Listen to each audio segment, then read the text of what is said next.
Your car is running on 60% power, and the manufacturer did it on purpose. I removed one factory restriction from my truck. No tune, no exhaust, gained 40 horsepower. That power was always there, just locked away.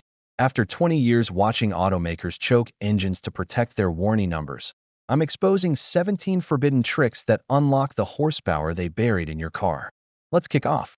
Number 17. Eliminating drive-by-wire delay with response enhancers. We begin with one of the most frustrating aspects of today's automobiles. You're attempting to accelerate into traffic, you push the accelerator, and there's a noticeable hesitation. The reason lies in the shift to electronic throttle systems. Gone are the mechanical linkages. Now, flooring the pedal simply transmits a request to the engine control unit, ECU. This brain of the car evaluates factors like pollution controls and wheel grip, purposefully slowing the response to provide a gentler experience for everyday drivers who prioritize comfort over quick bursts. Your motor possesses the capability, but the system withholds immediate access. The solution involves overriding this built-in bureaucracy. Add a throttle booster device, such as a pedal enhancer unit, which connects directly to your accelerator wiring in under 15 minutes. While service centers might bill you $150 to $250 for a basic throttle adjustment that barely scratches the surface, a one-time $300 investment in this gadget can be reused on future vehicles. I applied this to a client's 2020 Toyota Tacoma, and his feedback was astonishment, questioning why the factory didn't set it up this responsive from the start. The device captures the sluggish input and eliminates the programmed lag, establishing a direct connection between your input and the engine's output. It won't generate new horsepower, but it revitalizes the vehicle's feel entirely. At last, your car responds precisely to your commands without second-guessing. With the digital hesitation resolved, the engine still faces physical constraints, inhaling air like it's restricted by narrow passages. Number 16. Removing intake resonators for unrestricted airflow. Vehicle producers obsess over reducing noise, vibrations, and roughness, NVH, to create a serene cabin environment. But this comes at the expense of optimal breathing. They stuff the air intake paths with bulky plastic chambers and extensions that disrupt smooth operation. Engines thrive on steady, unobstructed airflow for peak efficiency. These factory-added mufflers introduce chaos in the stream, reducing velocity. Imagine sprinting while restricted by heavy fabric over your face. The remedy is to excise the resonator assembly. In models like the Subaru WRX or Ford Focus ST, you'll often find a large, unnecessary container, sometimes called the oversized reservoir, tucked away in the wheel well. It contributes nothing to functionality beyond sound dampening. Simply extract it. A client with a 2019 WRX was about to drop $650 on a custom intake system. Until I demonstrated this no-cost alternative, he promptly canceled the purchase. Typically, it requires only basic tools like a screwdriver to detach and seal the opening.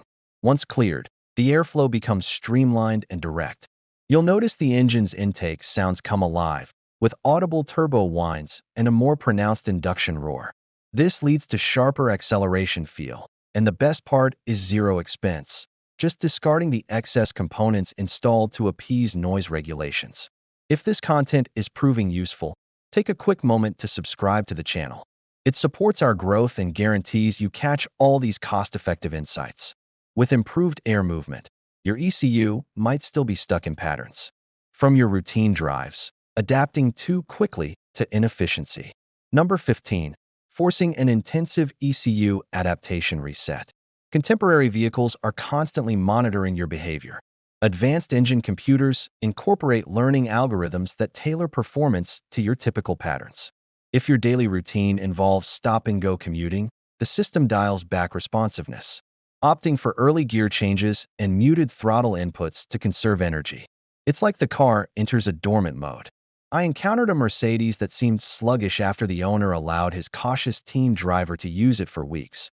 The vehicle had merely adjusted to that milder approach. To counteract this, perform a complete system purge. Unhook the battery's negative cable. Then activate the headlights to deplete any lingering electrical charge in the circuits, effectively clearing the temporary data storage. Allow at least 30 minutes before reattaching. The key step follows. Embark on an energetic test drive right away. avoiding slow traffic. Push the accelerator firmly, explore higher rev ranges. This initial aggressive session reprograms the ECU's parameters around dynamic inputs. Dealerships label this a computer refresh and charge $150 to $200 for the service. You've accomplished it at no cost from your own garage. In essence, you're retraining the vehicle to recognize you as an active operator rather than a passive commuter. With the processor refreshed, the motor continues to battle thermal buildup, exacerbated by an insulating layer directly above it. Number 14. Stripping away the engine bay shroud. Open the hood and spot that sleek plastic panel atop the motor. It provides a tidy appearance and quiets mechanical sounds, but it functions like a thermal barrier, intensifying heat retention around vital parts. Car makers add these for aesthetic and acoustic reasons, yet engines naturally expel enormous amounts of warmth upward. This covering captures it, leading to elevated temperatures. In high-performance scenarios, excess heat diminishes efficiency. Warmer intake components draw in hotter air, which carries less oxygen and thus reduces output. Tests have shown air intake temps decreasing by up to 30 degrees simply from this removal. So, detach it, often secured by simple clips or pushpins. Tuck it away for safekeeping. Expose the engine to better ventilation. It operates at lower temps, protecting components like spark plugs from premature wear. For a 2018 Hyundai Elantra owner plagued by recurring coil failures, costing $120 apiece through the shop, eliminating the shroud ended the issue entirely. Now cooler overall, we can enhance ventilation further with a clever adjustment at the hood's rear edge. Let's explore that. Number 13. Detaching the rear hood seal for enhanced ventilation. Examine the area at the engine compartment's rear, close to the windshield base. There's a substantial rubber gasket spanning the hood's width, designed to block water intrusion by sealing against the cowl area. While it prevents leaks, it also seals in heat, turning the bay into a pressure cooker. This is a well-known hack among racing enthusiasts and circuit drivers. By peeling off this back gasket, you create an opening between the hood and glass. Based on your model's airflow dynamics, this modification yields one of two beneficial effects for cooling. In certain vehicles, the gap serves as an exhaust vent. Speeding airflow over the hood generates suction, pulling stagnant hot air upward and out, mimicking a natural exhaust system. In others, the windshield base forms a pressurized region, so the removal channels fresh, dense air downward toward the rear of the bay, benefiting heat-prone elements like exhaust manifolds or bulkheads. A 2019 Mustang GT driver reported a 10-degree reduction in manifold temperatures post-modification, translating to noticeable gains, all at no expense. We've optimized thermal management. Next, consider how internal resistances are sapping efficiency. Your power plant exerts effort, yet the lubricants and components are quietly undermining it. Number 12. Switch to full synthetic gear oil and diff fluid. Stop feeding your drivetrain molasses. Your crankshaft might be screaming 300 horsepower, but by the time that power fights its way through the transmission and rear end, 18 to 22% of it has vanished. Poof, gone. The culprit? That thick, budget-grade, lifetime fluid the factory poured in to hit a price point. It's basically warm honey trying to lubricate hypoid gears at 3,000 revolutions per minute. Full synthetic drivetrain fluids, 75W, 90, 75W, 140, ATF alternatives, etc., are built from perfectly uniform molecules that glide instead of grind.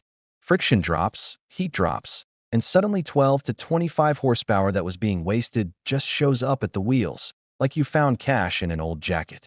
Real world, a buddy's 2018 Mustang GT felt gutless in third-gear pulls. Dropped the trans and diff fluid for Redline Synthetics. Same dyno, same day. Picked up 19 WHP, and the car finally felt like the 460 horsepower it claimed on paper. Dealer flush quote, $420. Parts plus DIY, $109. Worth it. Number 11. The Big 3 Electrical Overhaul. Give your ignition system a superhighway. 14.7 volts at the alternator sounds great until you measure 12.8 V at the fuel pump because the factory used 10-gauge spaghetti and called it a day. Add 20 years of corrosion on the ground straps, and your coils are starving. Weak spark equals lazy combustion equals sluggish throttle. The Big 3 upgrade, borrowed from 150 dB sound systems, is stupid simple. Battery negative chassis, 0 or 2 gauge. Engine block chassis, same. Alternator positive battery positive, same. 30 minutes and $60 in welding cable later, voltage drop disappears. Starters spin faster, idle smooths out, headlights stop dimming, and the throttle snaps like someone flipped a switch. Tested on a 2005 Subaru WRX that felt like it was running on 6 volts. After the upgrade, the owner texted, "Bro, it feels possessed now." Exactly. Number 10. Spark plug indexing. The $3 race trick nobody talks about anymore when NGK says torque to 18 FTLB. Most people just jam the plug in and walk away. Problem: the ground electrode can end up parked directly in front of the intake valve, shielding the flame kernel from fresh mixture like a goalie blocking a shot. Indexing means orienting every plug so the open gap faces the intake valves. You do it with thin indexing washers, 0.020 inch, 0.040, etc., or by marking the porcelain and test fitting until the open side points exactly where you want the fire to start. On a built LS3 Camaro, we gained 11 horsepower and 0.2 seconds in the 1/8 mile just from indexing a fresh set of plugs. Zero other changes. Racers have known this since the 70s. Shops forgot it because there's no part number to sell you. Number 9. Coolant surfactant/water wetter. Pop the invisible insulation bubbles. Your temp gauge can sit happily in the middle while micro steam pockets are forming on the cylinder head and exhaust valve seats. Pure water surface tension is the enemy. It lets vapor blankets form that block heat transfer. The head thinks it's 300 degrees Fahrenheit, even when coolant is only 210 degrees Fahrenheit. ECU sees knock, pulls 4 to 6 degrees of timing, and you leave power on the table. One $10 bottle of Redline Water Wetter or Royal Purple Ice drops surface tension by 60%. Bubbles collapse instantly, coolant actually touches metal, and head temps fall 15 to 25 degrees Fahrenheit under load. That's free timing advance you can feel in the seat. Customer's 2019 Veloster N was pulling 8 degrees of timing in 4th gear pulls on 93 octane. Added water wetter, logged the next pull, 0 knock retard, gained 0.4 seconds and 7 miles per hour in the quarter. Same tune. Number 8. Oil catch can. Stop letting your engine smoke its own crankcase fumes every direct injected motor. EcoBoost, LTG, FA20, B58, etc. is slowly tar coating its intake valves because fuel no longer washes them clean. The PCV system shoves oily blow-by straight into the intake tract, and at 450 degrees Fahrenheit valve temperature, that mist turns into black rock. A $120 catch can with proper baffling and a quality check valve traps that oil before it ever sees the valves. Empty at every oil change, and you'll be pouring out chocolate syrup while your valves stay factory spotless forever. Pulled the intake manifold off a 2017 Golf R at 43k miles with a catch can install day 1. Valves looked brand new. The one parked next to it without a can looked like asphalt. Number 7. High-flow drop-in panel filter. The cheapest, most effective intake upgrade. Aftermarket short ram and cold air kits love to show you a shiny tube and a cone filter hanging in 140 degrees Fahrenheit underhood air. Pretty, expensive, and usually slower than stock. The factory airbox on 90% of cars already pulls cold air from the fender or grill. The bottleneck is the disposable paper filter made from recycled cardboard. Swap in an oiled cotton or synthetic drop-in, K&N, AEM dry flow, green filter, whatever, and airflow increases 40 to 60% with 0 heat soak penalty. Dyno proven on everything from Civics to M4S. Stockbox Plus high-flow panel beats 90% of $400 intake kits and keeps the factory silencing. A customer's bone stock 2022 GR86 went from 178 WHP to 189 WHP on the same dyno, same day, same 91 octane. Cost, $62 shipped. Number 6. Polyurethane motor mount inserts. Your engine is literally floating on pillows. The factory rubber mounts are designed like marshmallows on purpose, so your mom never feels a single vibration on her way to Starbucks. Problem is, when you actually use the loud pedal, all that torque tries to rotate the entire engine before it ever reaches the tires. The result? The whole power plant rocks like its head banging at a metal concert, wasting precious energy and making every shift feel like you're stirring oatmeal. Fix it without turning your car into a paint shaker. Polyurethane void fillers. These are stiff little polyurethane donuts you jam into the hollow cavities of the stock rubber mounts.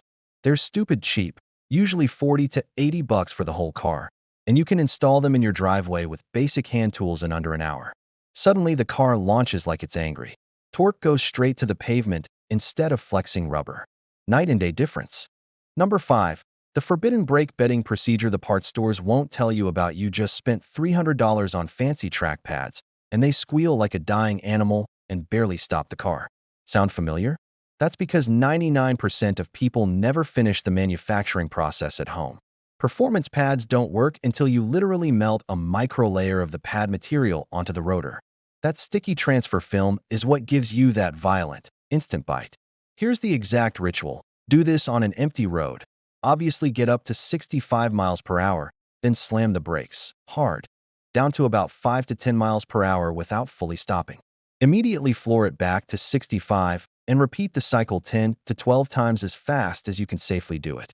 By rep 8, the pedal will go soft, smoke will roll off the wheels, and it'll smell like victory and burning resin. Don't freak out, that's normal. Now baby the brakes for the next 15 to 20 minutes. No hard stops. When they cool, the first real stab of the pedal will try to put your face through the windshield. Same rotors, same calipers, just properly finished pads. Number 4. Dropping unsprung mass. The single best bang for buck mod on the planet. Physics is undefeated. Every pound you remove from below the springs, wheels, tires, brakes, hubs, is worth roughly 4 to 5 pounds of weight up top. Why? Rotational inertia is a cruel mistress. Take a typical 26-pound factory 19-inch wheel and swap it for a 16-pound forged wheel.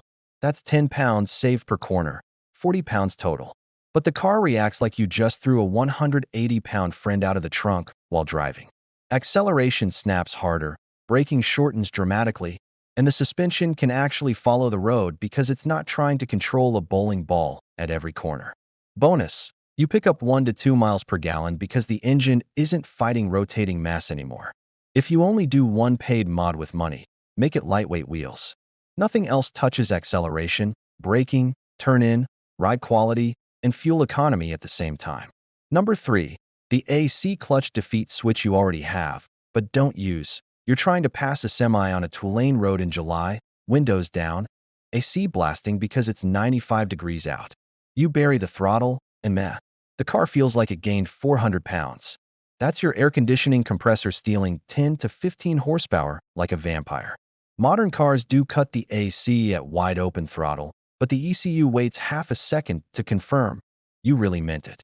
Half a second is an eternity when you're playing chicken with a Peterbilt. The cheat code?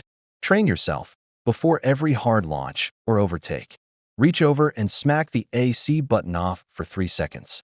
You'll feel the engine instantly wake up, revs climb faster, boost builds quicker. Merge, live, then turn the cold air back on like nothing happened. It's a free push-to-pass button hidden in plain sight. Number 2. The secret kick-down handshake your automatic transmission is hiding. Your 8 or 10 speed is a technological masterpiece until you need to move right now. It's already lounging in 7th gear at 38 miles per hour, trying to win the EPA's love. You stomp the gas, and it has to drop 4, 5, sometimes 6 gears. Clunk, delay, clunk, while you watch your life flash before your eyes. Sport mode helps, but it's still lazy when you catch it off guard. Here's the ninja move that works on almost every modern performance car with paddle shifters. BMW, Dodge, GM, Audi, you name it. Instead of frantically clicking the down paddle 4 times and praying, pull the left paddle, downshift, and hold it for a full 2 seconds. The transmission control module sees that long pull as a secret command and immediately slams the box into the lowest possible gear for your speed. No questions asked. 0 to hero in a quarter second. Master that, and you'll never wait on the transmission again. Number 1. The nuclear button. Stage 1 ECU ref lash. This is the one that actually terrifies manufacturers because it exposes how much they're choking your engine from the factory. We're talking 50, 60, even 90 horsepower, and 100 plus lb-ft of torque overnight with 0 parts swapped.